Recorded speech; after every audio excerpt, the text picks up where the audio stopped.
ফেনীতে কোরবানির ঈদকে সামনে রেখে প্রায় ৯০,০০০ গবাদি পশু প্রস্তুত করেছেন খামারিরা। বড় গরুর পাশাপাশি ছোট ও মাঝারি গরু রয়েছে এসব খামারে। খামারিরা বলছেন সম্পূর্ণ প্রাকৃতিক পদ্ধতিতে গরু মোটাতাজা করা হয়েছে। তবে গোখাদ্যের দাম বৃদ্ধি এবং গরু আমদানি নিয়ে দুশ্চিন্তায় রয়েছেন তারা। ফেনী প্রতিনিধি তোফায়েল আহমেদ নিলয় পাঠানো রিপোর্ট। কোরবানির ঈদকে সামনে রেখে ফেনীর অন্যতম বড় খামার ছাগলনাইয়ার জাহান এগ্রোতে প্রস্তুত করা হয়েছে ১,০০০ কেজি ওজনের শতাধিক গরু। বিশাল আকৃতির এসব গরু দেখতে প্রতিদিনই খামারে ভিড় করছেন ক্রেতারা।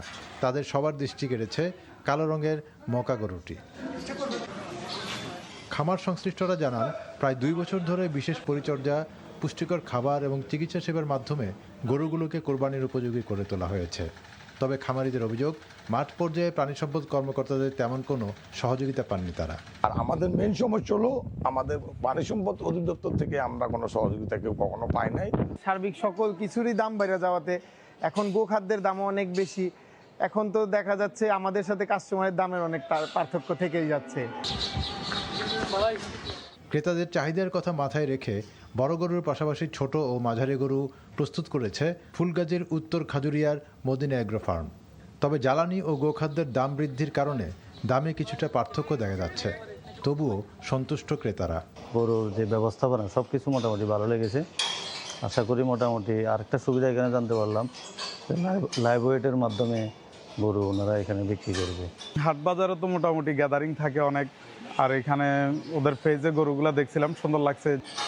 এদিকে ফেনী জেলার প্রাণী সম্পদ বিভাগের দাবি, খামারিদের নিয়মিত প্রয়োজনীয় পরামর্শ ও চিকিৎসা সেবা দেওয়া হচ্ছে। স্থানীয় চাহিদা পূরণে এবার পর্যাপ্ত পশু প্রস্তুত রয়েছে। বাহির থেকে গরু না আসে তাহলে আমাদের খামারিরা মোটামুটি লাভবান হবে এবং আমরা সবসময় সচেতন আছি যাতে বাহির থেকে কোনো গবাদি পশু, বিশেষ করে ইন্ডিয়া থেকে কোনো গবাদি পশু ঢুকতে না পারে। ফেনীতে ছোট বড় মিলিয়ে মোট ৫,৪৬০ জন খামারি রয়েছেন। এবার জেলার কোরবানির হাটে বিক্রির জন্য স্থানীয় চাহিদার তুলনায় প্রায় ৭,০০০ বেশি পশু প্রস্তুত রয়েছে। NTV news desk.